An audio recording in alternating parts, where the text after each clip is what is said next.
Let us go to the Mazowsze region, known as the heart of Poland, Mazowsze, serce Polski.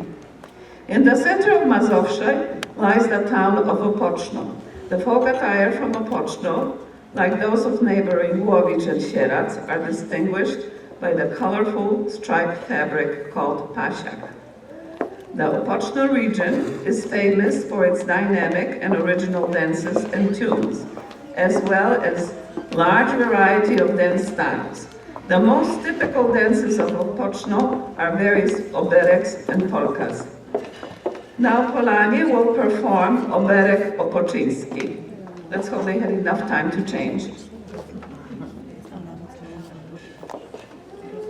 Apparently not.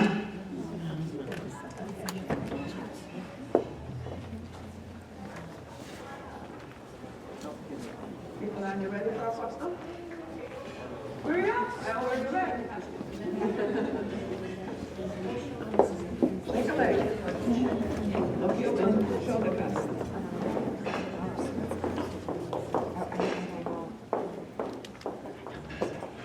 Okay, let me read again. The folk attire from Opoczno, like those of neighboring Głowicz and Sieradz, are distinguished by the colorful striped fabric called pasiak. The Opoczno region is famous for its dynamic and original dances and tunes, as well as large variety of dance styles. The most typical dances of Opoczno are various obereks and polkas.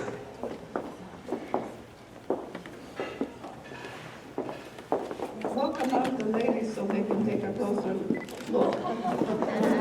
Yeah, come on, David. Come on, Jessica. Come on, David. Oh, very good. Call David over, everybody. Just go come on. David, this way here. They want to see you. They're dating, by the way. To throw that out.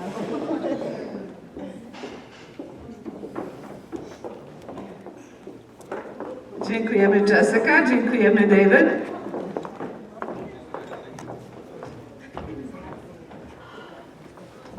Okay, I guess they are ready. Polanie and oberek opoczyński.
Dziękujemy Polanie. A teraz z Opoczna pojedziemy na południe do Nowego Sącza. At the foot of the Tatry Mountains lies a small town called Nowy Sącz. The Nowy Sądecki costumes are very elaborate. The men wear navy vests and trousers, which are heavily embroidered with red, yellow, green, floral, and geometric motifs. On the front of the trousers are large heart-shaped, multicolored embroidery called pażenice. A navy outer coat may also be worn with the same geometrical motifs. Our young girls are wearing a single woman's costume.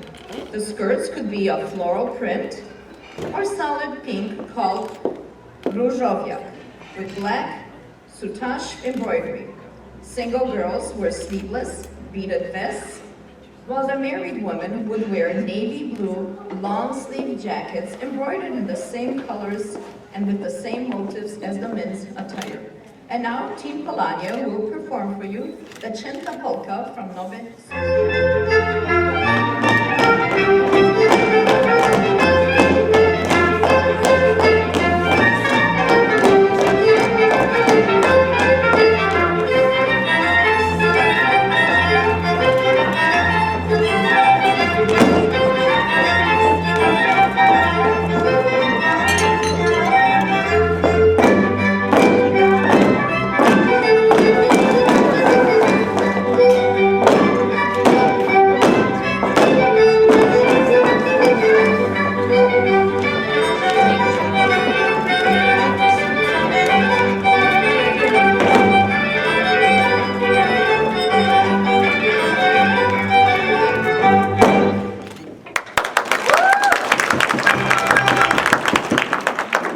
Polanie, that was Ciąta Polka z okolic Nowego Sącza. And now, continuing with the mountain region, we go to the area of Beskid Śląski, which is a rather small territory. The main villages are Istebna and Koniaków, famous for beautiful crochet lace. Beskid Śląski is rather simple. The folk attire of Beskid Śląski is rather simple and archaic. It is well suited for the difficult lives of its people. Women wear navy or dark blue pleated skirts topped with flowered aprons and white short sleeve blouses with embroidered colors and cuffs. The men's costumes are also very simple but well suited for their lifestyle. And now Polish Alliance dancers will perform a short dance from Beskid.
To all Polania members.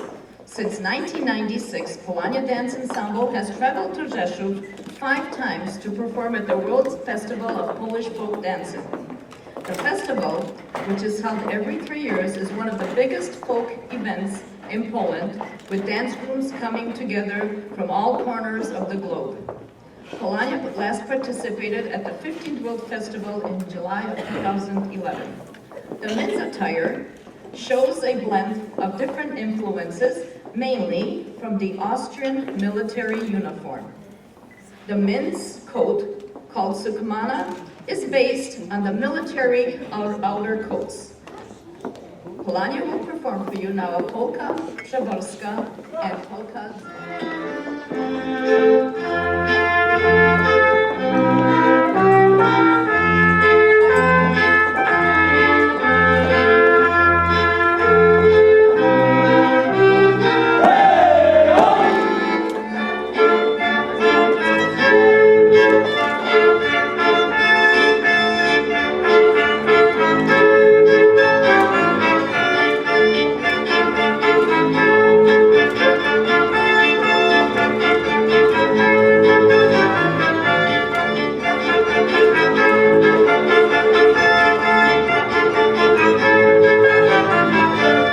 Jeszcze raz!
Polanie. Now let us enter the primeval forest of Kurpie region, located just northeast of Warsaw. We have Puszcza Zielona, or green forest, and Puszcza Biała, or white forest. The terrain of Kurpie is the youngest settled region of Poland, with the first settlers arriving just 300 years ago.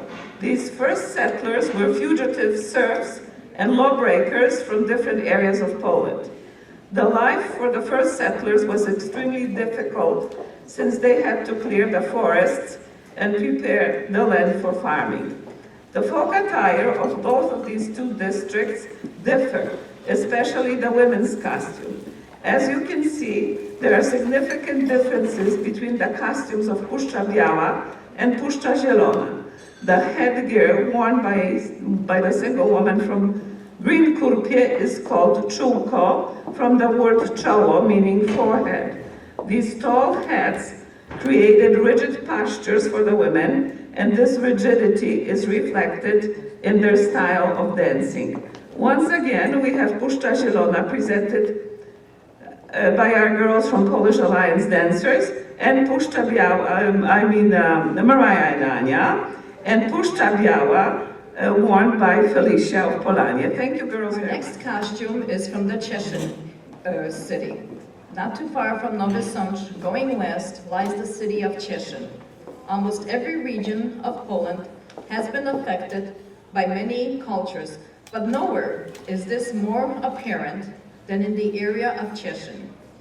Lying right on the border of Moravia and Silesia, it has at various times been influenced by Germans, Czechs, Slovaks, Moravians, Hungarians, and Russians.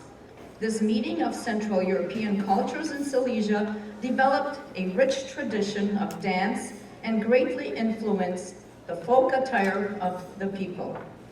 Polanie will perform for you Czardasz Śląski from Cieszyn.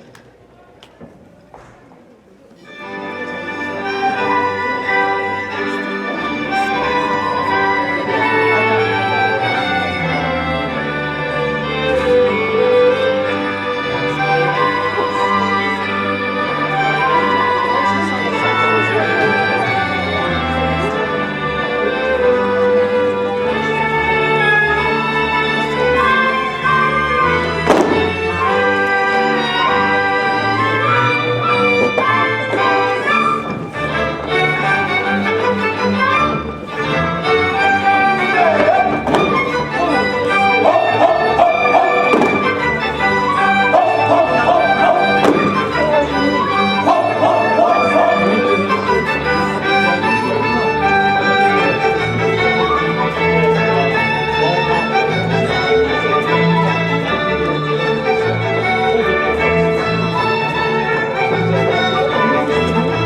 small town in south-central Poland in the Beskid Mountains.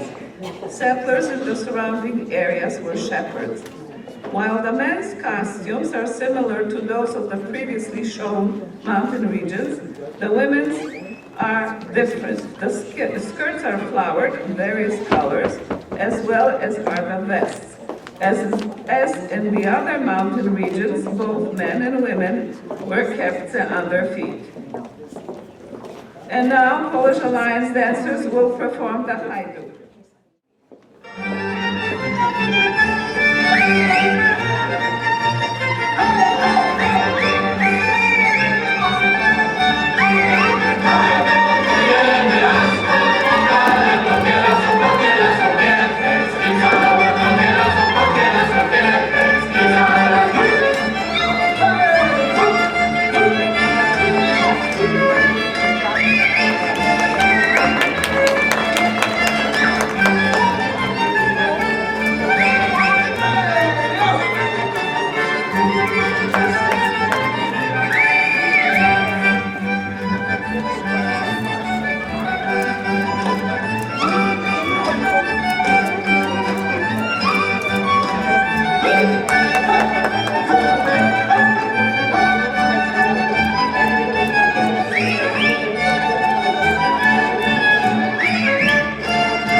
We are now in the southernmost part of Poland, Podhale. The people of Podhale are mountaineers and shepherds. They owe their culture and folklore not only to the Polish southern sources, but also share much of the culture with the Slovak Highlanders who live just on the other side of the border. Characteristics of the men's costumes are the white trousers made of homespun wool and decorated on the front with heart-shaped embroidery called parzenice. Around the waist, men wear white leather belts. The headwear consists of black felt hat with an eagle or falcon feather tucked into a red band decorated with cowrie shells. Leather slippers called kepce and the chupaga are the mountaineers completes the ensemble. The town of Podhale, the women of Podhale wear floral skirts and embroidered or beaded velvet vests tied with a wide red ribbon. The blouses have beautiful cutout embroidery on the sleeves and the collar. Red coral beads complete the outfit. To this day, the Podhale costume is still worn in the region mainly on special occasions such as holidays and weddings.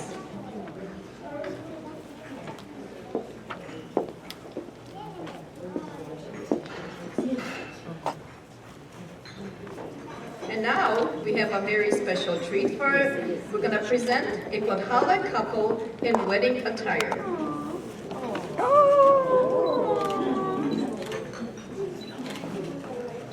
most special day in her life, the bride wears a white eyelet skirt adorned with sprigs of greenery, white blouse, and embroidered white velvet vest.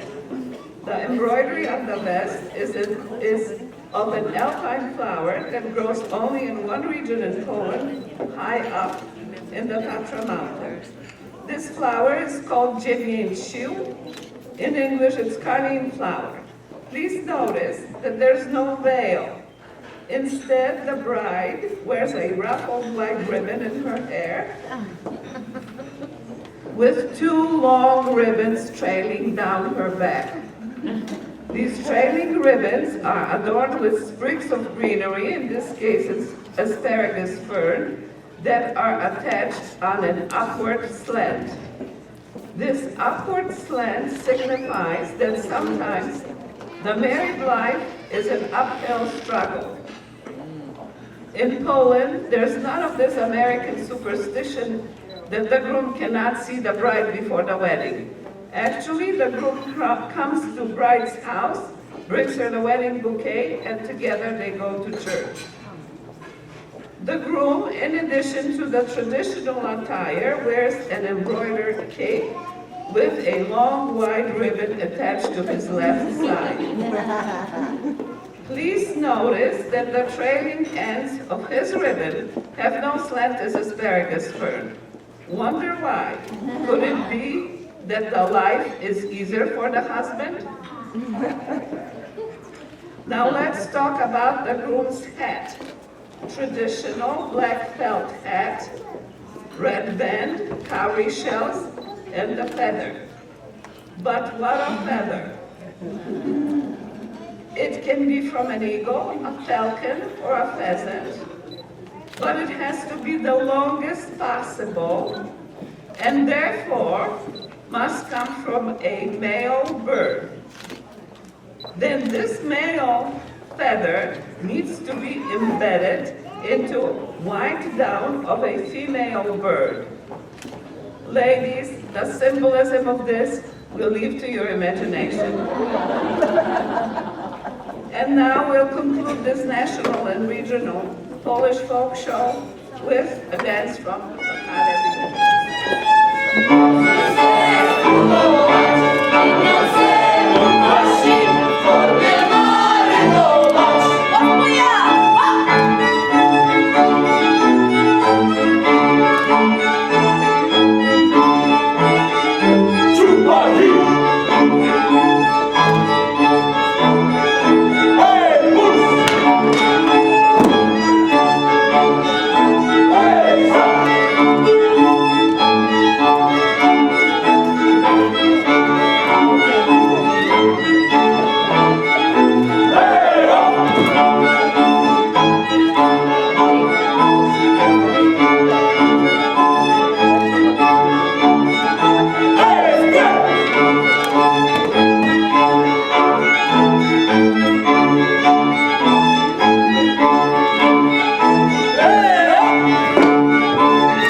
Polanie's choreographer and instructor Tomasz Keller.